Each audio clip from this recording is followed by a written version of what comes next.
Irridu naraw li f'pajjiżna jkun hemm bilanċ bejn il-ħajja u x-xogħol filwaqt li nġibu lura l-valur ta' relazzjoni bejn il-qraba u l-ħbieb. Dan intqal mill-kap tal-Partit Nazzjonalista Bernard Grech f'laqgħa li kellu mal-eżekuttiv il-ġdid tal-KSU fejn iddiskutew diversi temi li qed jaffettwaw liż-żgħażagħ u l-istudenti f'pajjiżna. Bernard Grech sostna li hemm bżonn li wieħed iħares lejn dak li joffri l-pajjiż għaż-żgħażagħ tagħna sabiex nassiguraw li ż-żgħażagħ jsibu l-opportunitajiet fid-dinja tax-xogħol minflok jitilqu minn pajjiżna. Bernard Grech wiegħed se jkompli jaħdem biex jindirizzaw l-isfidi li ż-żgħażagħ qed jgħaddu minnhom. Il-ġenerazzjonijiet tal-lum, iż-żgħażagħ tal-lum jiena dejjem ngħid mhux biss huma l-futur imma wkoll il-preżent ta' kif dan il-pajjiż irridu inkomplu ntejbuh.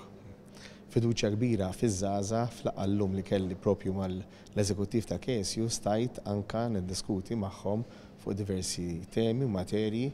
Diskutejna l-politika, diskutejna l-partiti, diskutejna kif dan il-pajjiż jista' jaqbad direzzjoni aħjar u nemmen illi bil-ħidma taż-żgħażagħ, bil-ħidma ta' kulħadd, però żgur mhux tinqas bil-ħidma tal-awtentiċità fil-politika nistgħu l dan il-pajjiż nagħtuh direzzjoni tajba, direzzjoni b'saħħitha, direzzjoni illi nistgħu lkoll nkunu kburin illi nkunu Maltin. Nes News kellem mal-President tal-KSU Jeremy Fsud Bonnici li spjega kif il-Kunsill qed jaħdem biex jisiru diversi inizjattivi favur iż-żgħażagħ. Min-naħa tagħna għandna ammont ta' proġetti ġejjin matul din is-sena li jirgwardaw l-ambjent, il-saħħa mentali, kif ukoll il-parteċipazzjoni li hija importanti ħafna miż-żgħażagħ li rajna sfortunatament tnaqqis minħabba l-Covid, imma din naraw illi bil-mod iż-żgħażagħ rridu jsiru ħafna iktar attivi.